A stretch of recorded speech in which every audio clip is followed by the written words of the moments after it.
Энэ жил завхны тойрог Солонгор нь саяхан улсын хурлын шийдвэрээр завхан аймаг 2 мандаттай болсон.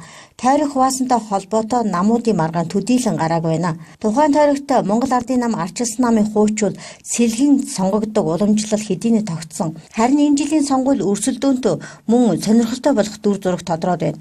Учир нь арчилсан намаас хуучвалаа буюу улсын хурлын гишүүн Санж Метов санхүүгийн зохицуулах хорооны дараагаас нь наран туяанаар өрсөлдөхөр тодроод байгаа бол Монгол Ардын намаас Сонор Тэрэдийн инх болд Цэцэнст Майн компанийн Батсамбуу зэрэг бизнесмэнүүдэд түлхүү явуулахар болоод байна. Дээр дурдсанчлан сонирхолтой өрсөлдөгчд нь Монгол Ардын хувьсгал намаас тодроод байгаа сурагтай.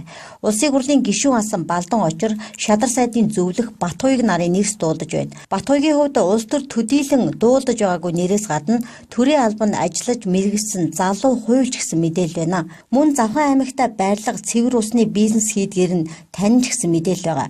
Үүнээс гадна тусгаар тогтнол ив нэгдлийн намаас уян сайхан самбуунаар нэр дэвшгээр болоод байгаа нь улам сонирхол татаж байгаа юм.